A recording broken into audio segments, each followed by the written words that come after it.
Bonjour, bienvenue dans la première vidéo de l'année. Si c'est la première fois que vous regardez un cours en vidéo, je vous conseille d'aller voir la vidéo qui s'appelle « Regardez une vidéo éducative » pour pouvoir tirer le meilleur de celle-ci et de toutes celles que vous verrez ensuite. Le thème d'aujourd'hui est « Se repérer dans le temps ». Alors en histoire, on a un outil très pratique pour ça, c'est la frise chronologique. Une frise chronologique, c'est un long bandeau, plus ou moins large, qui se termine par une flèche. À quoi sert cette flèche ? Eh bien, c'est le temps qui passe parce que le temps ne s'arrête jamais. Donc la période suivante ou le futur est représenté par cette pointe de flèche. On lit une frise chronologique de gauche à droite. L'ancien est à gauche. Pourquoi ? Parce que chez nous, on lit aussi de gauche à droite. Selon les civilisations, les hommes ont eu besoin de se repérer dans le passé et ont donc choisi des événements pour commencer à compter. Le début du calendrier pour les Grecs est par exemple les premiers Jeux olympiques. Les Romains, eux, avaient choisi la fondation de leur ville, Rome, pour débuter leur calendrier. Pour les Hébreux, c'est carrément la création du monde qui est l'an 1.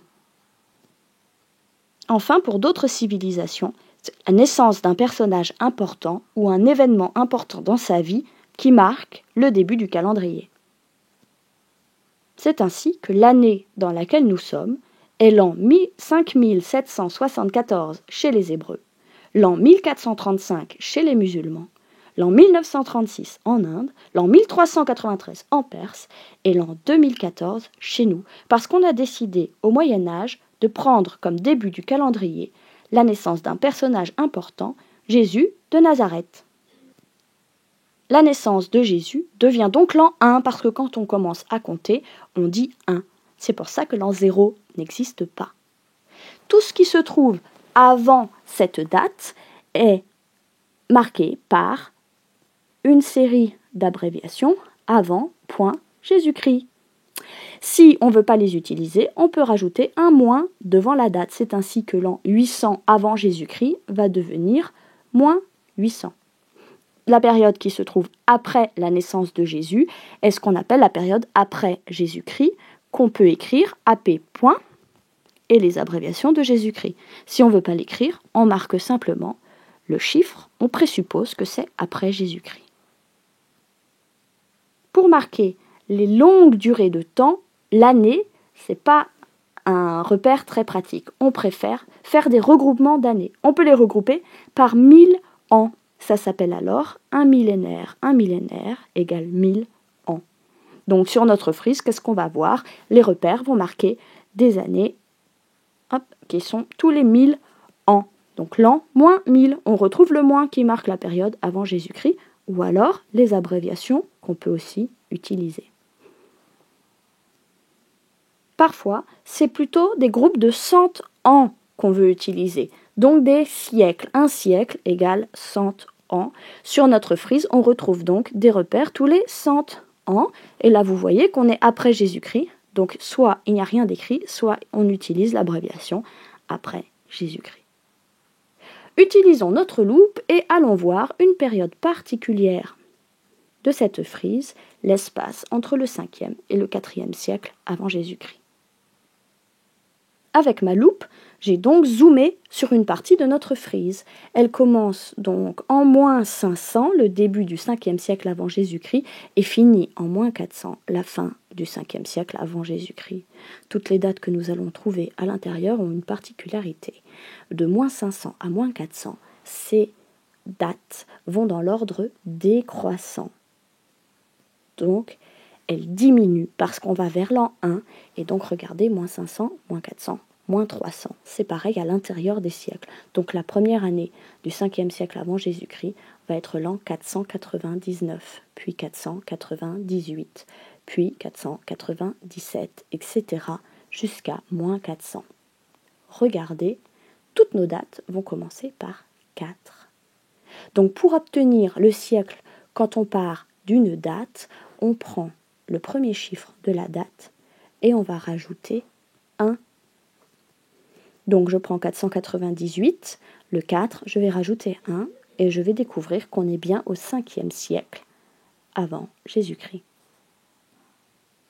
Cette petite astuce pour vérifier dans quel siècle on est quand on a la date s'utilise aussi après Jésus-Christ, sans aucun changement. Quand on passe à des dates qui ont 4 chiffres, comme l'an 1056, à ce moment-là, on prend les 2 premiers chiffres. Donc pour 1056, on prend 10, 1056, on rajoute 1 et on obtient donc le 11e siècle.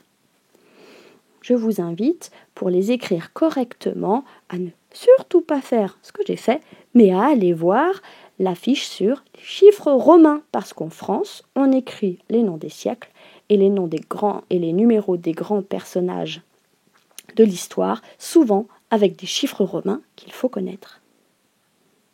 Dernier regroupement possible, on peut regrouper les années par des périodes de 10 ans. Ce sont des décennies. Une décennie égale 10 ans.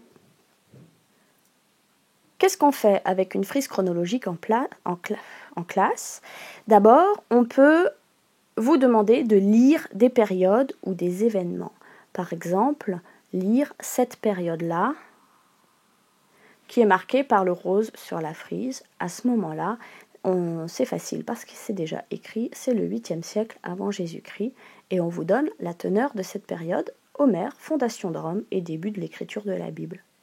De la même façon, on peut vous demander de lire un événement sur la frise. Ici, on est en moins 52 avant Jésus-Christ, moins 52, voilà. Qu'est-ce qu'on lit ? Jules César et Vercingétorix à Alésia. Enfin, et ça c'est le plus dur, on peut vous demander de compléter des frises chronologiques. Par exemple, avec des périodes. Cette période-là, entre moins 500 et moins 400, le 5e siècle avant Jésus-Christ, dont on a déjà parlé tout à l'heure, c'est la période de l'apogée d'Athènes, la période où la cité athénienne est la plus puissante. De la même façon, on peut vous demander de compléter des événements. On retrouve ici moins 52 et la bataille d'Alésia. Pour s'entraîner à ces 2 exercices, je vous conseille d'aller voir la fiche « Exercice sur la frise » où on vous fera à la fois lire et placer sur une frise chronologique.